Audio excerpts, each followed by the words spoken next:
Halo, selamat pagi. Terima kasih untuk suster, kepala sekolah, guru-guru, dan salam kenal juga untuk teman-teman SMA Kebon Dalem Semarang. Perkenalkan, saya Tia. Saya pemilik dan pengelola CV Mustika Permata yang ada di Bandung. Nah, CV Mustika Permata itu fokus pergerakannya kami ada di pertanian modern, yaitu kami memiliki kebun hidroponik yang memiliki brand Blessing Farm. Kebun hidroponik itu apa sih? Kebun hidroponik adalah kebun yang tidak menggunakan tanah untuk media tanamnya. Jadi kami menggunakan media air untuk menanam tanamannya, seperti itu. Ada seperti apa tekniknya, kemudian ada apa aja di Blessing Farm dan CV Mustika Permata ini. Selain fokus di pertanian, kami memiliki kebun hidroponik ini, kami memiliki Blessing Store untuk penjualan peralatan perlengkapan hidroponik. Kemudian selain itu juga kami ada menjual salad, yaitu yang dari sayuran yang kami tanam sendiri, seperti itu. Nah, kemudian nanti teman-teman kita ajak berkeliling kebun untuk melihat kebun seperti apa, kemudian teknik perkebunan hidroponik yang kami jalankan itu seperti apa, sampai ke pemasarannya seperti apa nanti akan kita bahas. Nah, teman-teman mohon untuk diperhatikan, kemudian nanti kalau ada pertanyaan-pertanyaan boleh langsung ditanyakan ya. Jadi ini profesi yang kami atau yang saya dan teman-teman saya jalankan di bidang pertanian modern ini. Oke, kita mulai dari greenhouse pertama kita. Di sini kita menanam sayuran lettuce, yaitu ada romaine, lolorosa, selada keriting hijau, dan siomak. Kemudian di lokasi ini ada tempat untuk packaging dan penyemaian. Nah, ini lagi penyemaian, nanti kita belajar penyemaian ya teman-teman. Nah, kemudian yang di sana ada tempat pencucian netpot, dimana yang namanya pertanian modern, pertanian hidroponik, semuanya terukur dan harus bersih. Sekarang kita beralih ke tempat nutrisi dan greenhouse kami yang kedua, yang nanti isinya sayuran-sayuran lokal seperti kangkung, bayam hijau, bayam merah, caisim, kailan, siomak, pakcoy. Sebentar kita ke tempat nutrisi. Nah, di sini ada tempat nutrisi. Teman-teman pasti sering dong makan kangkung, bayam, caisim kayak gitu kan. Nah, sayuran-sayuran yang kami tanam di sini ini kita bisa memastikan tanpa pestisida dan sangat bersih gitu. Jadi kenapa saya bilang bersih? Karena memang langsung ada orderan panen, langsung langsung kita packing.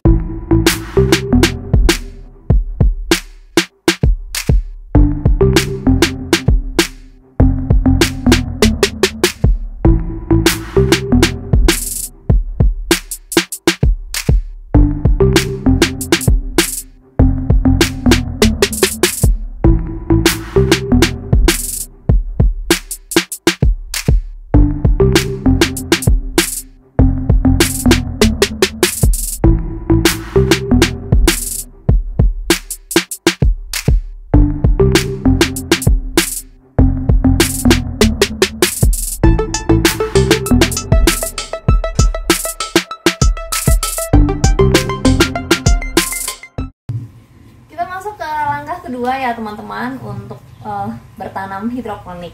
Nah, langkah kedua itu pembenihan. Nah, kalau di kebun kami pembenihan itu seminggu 2-3 kali. Biasanya sih memang 3 kali, tapi kalau misalkan lagi sibuk atau pembelian lagi menurun, itu bisa kita kurangin. Nah, caranya gimana nih? Nih ada rock wool. Ini media tanamnya nih menggunakan rock wool. Nih, ini rock wool. Nanti bisa kalian tanyakan terbuat dari apa rock wool ini. Nah, tuh ya. Nah, kemudian rock wool ini nanti kita basah. Tadi udah kita basahkan. Nah, kemudian kita lubangi. Kita bikin lubang seperti ini.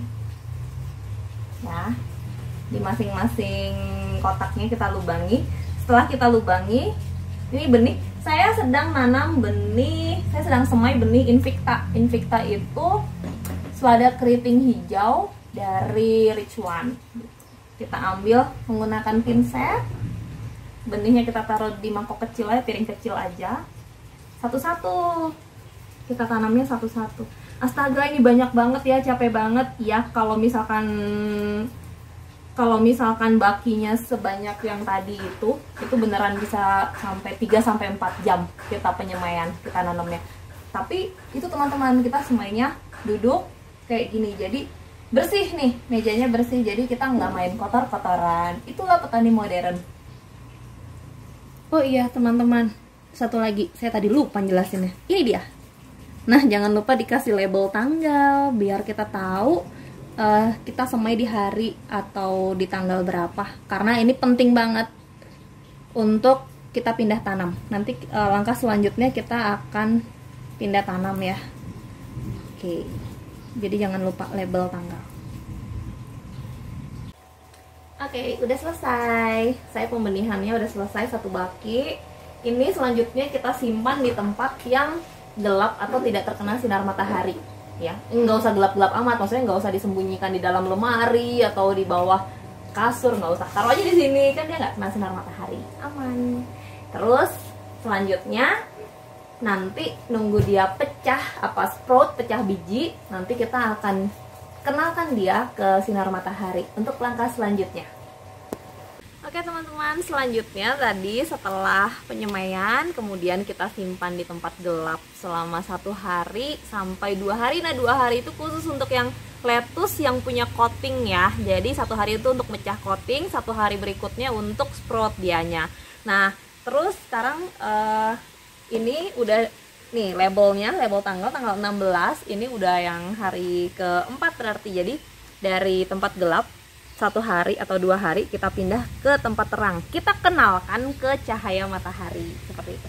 Kita taruh tempat terang di dalam greenhouse aja. Oh ya teman-teman, ini kita udah masuk ke greenhouse. Jadi teman-teman tahu perbedaan tadi saya di luar greenhouse dengan di dalam greenhouse. Saya di dalam greenhouse udah kayak ilmuwan ya, udah kayak ilmuwan pakai lengkap. Ini untuk mengurangi resiko hama yang masuk ke dalam greenhouse. Jadi biar greenhouse-nya tetap steril, tetap baik untuk pertumbuhan tanamannya. Oke. Langkah selanjutnya ya, setelah dari tempat terang.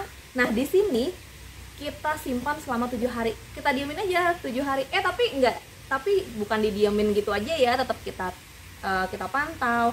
Kita lihat kelembapannya dengan cara melihat rockwallnya ini masih lembab, masih basah atau sudah kering. Kalau sudah kering kita tambahkan air sedikit. Jadi jangan disiram jor gitu, enggak. Jadi disiram sedikit aja. Terus kita gini-giniin, nanti namanya rockwall, dia menyerap air. Nah, setelah itu 7 hari di sini kita pindah ke N1 di sini teman-teman. Nah, di sini N1, N itu nursery. Jadi peremajaan gitu, peremajaan 1 gitu. Nah, kemudian dari sini kita pindah, ini seminggu di sini, kemudian dari N1 kita pindahin ke N2. Maka di sini ke nursery 2. Teman-teman bisa melihat bedanya ya. Di sini udah agak gede-gede, remaja lah ya, umur remaja gede. Nah, yang di sini nih kayak yang masih bayi-bayi, kalau yang di sana tadi inkubator, bayi banget gitu kan ya. Nah, terus kita coba pindah tanam ya. Nih, ada 2 netpot masih bersih. Kita coba pindah tanam dari nursery 1 ke nursery 2.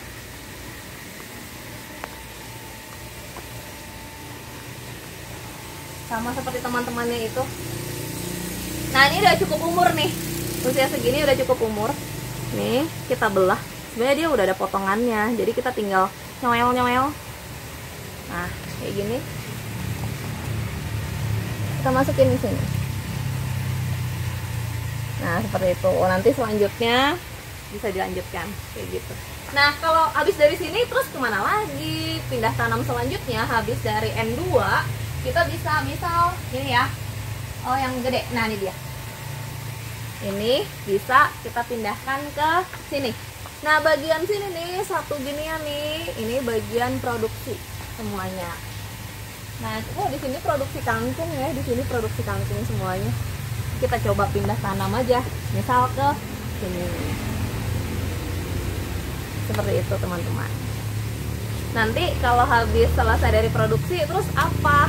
Kalau diproduksi ini, dia udah langsung gede gitu. Nah, ini yang kita panen tuh yang di sini. Nih, teman-teman bisa lihat ya kangkungnya ini. Ini kalau udah segede gini, terus bisa kalau udah gede ya, usia kalau kangkung tuh usia 20 hari bisa kita panen. Langsung kalau panen langsung dari produksi ini. Ya, berhubung di sini belum ada yang bisa kita panen, nanti coba kita ke greenhouse sebelah ya. Nanti kita bisa lihat cara panennya, kita pelajari satu-satu. Oke, selanjutnya langkah selanjutnya ya, kita mau panen. Ini enak nih, ditunggu-tunggu banget ya. Nih kita siapin tempatnya, kemudian ini yang udah gede, tapi saya mau rapi aja, jadi biar dari sini ke sana. Padahal di tengah ada yang gede ya, lebih gede, tapi nggak apa-apa lah, kita dari sini aja. Nah, satu pack itu kisaran 300 gram, itu kira-kira 4-5 kalau ukurannya segini, 4-5 pot lah ya.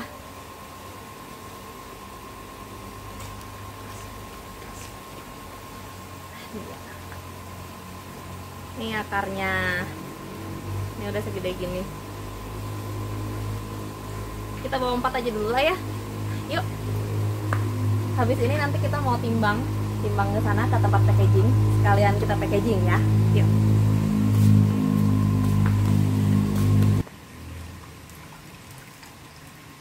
Nah, ini proses panen. Kita bersihin dulu ya akarnya. Ini ceritanya kita mau kita packaging. Kita buang sampahnya, netpotnya kita taruh tempat netpot. Nih, biar rapi, biar kualitasnya betul-betul baik, konsumen seneng, yang kayak gini kita bersihin. Kayak gini kita bersihin, biar benar-benar ke tangan konsumen itu bersih. Nah, itulah nilai tambah dari sayuran ini. Oke, ini udah bersih ya teman-teman. Kita timbang.